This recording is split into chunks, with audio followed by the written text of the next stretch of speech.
My stepdaughter almost died because of her mother, so I took justice into my own hands. I knew from the moment I married Jake that his ex-wife Veronica would always be a problem.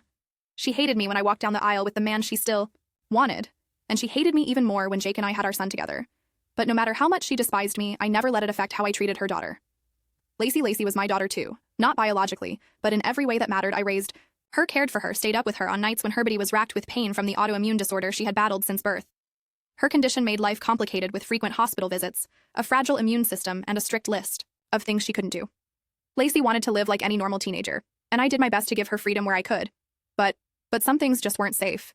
So when Lacey started talking about wanting a tattoo, a stupid little cartoon frog, and a cowboy hat, I told her what I always told her when she wanted something risky maybe one day, but only if your doctor says it's safe. She pouted, called me overprotective, but I knew she understood an infection for her could be fatal. Veronica never understood that she never respected the boundaries Jake and I put in place years ago. She had taken Lacey to an amusement park without telling us. Lacey got sick. Really sick. She spent weeks in the hospital recovering. I thought that would teach Veronica a lesson, but she just doubled down on being the fun parent she refused to see herself. Is reckless only as the cool mom, who made me look like the strict, joyless stepmother, and because of her recklessness, I found myself kneeling on the floor of Lacey's bedroom, pressing my hand against her burning forehead as she trembled, her skin covered in sweat. She was barely conscious. I scooped her up and rushed her to the hospital. The doctors confirmed my worst fear: she had an infection. A bad one, and then came the kicker. It had started from a fresh tattoo on her ribs, a tattoo of a damn frog and a cowboy hat. I saw red when Lacey was strong enough to speak. She admitted the truth. Veronica had taken her to a CD tattoo parlor as a surprise gift. She paid an unlicensed artist under the table to tattoo her 14-year-old immune-compromised daughter. I stormed home that night, shaking with rage. Jake was upset and worried, but once I said Lacey was fine, he sighed and said, "You know how she is. Our daughter is in the hospital because of her." I was shaking.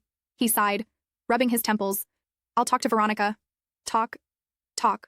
That wasn't good enough. I drove straight to Veronica's house, slamming my fist against her door when she answered. She smirked. "Oh, calm down," she said, rolling her eyes. "I was just giving Lacey something to be happy about, something you never do." My hands clenched into fists as I informed her that her daughter could have died. Veronica scoffed and said she was fine, and that I was being overly dramatic. Then she said maybe if you weren't such a controlling BCH, she wouldn't have gone behind your back. "She's not your daughter anyway." I snapped, and my hand struck her across the face before I could stop myself. She stumbled back, her eyes wide more from shock than pain. I should have stopped there, but I didn't. The next few weeks my anger didn't fade, it transformed. First, I went to the state licensing board and reported the illegal tattoo parlor. The entire place was shut down. That alone wasn't enough. I wanted Veronica to feel what I felt, so I went for her job next. Veronica worked at a daycare. She liked to brag about how much parents adored her. Well, those same parents didn't adore hearing that she illegally took a minor for a tattoo and put her life in danger. She was fired within a week. Then I hit her finances. Veronica had fraudulently claimed extra childcare benefits for Lacey, a little report to the IRS about her under-the-table earnings.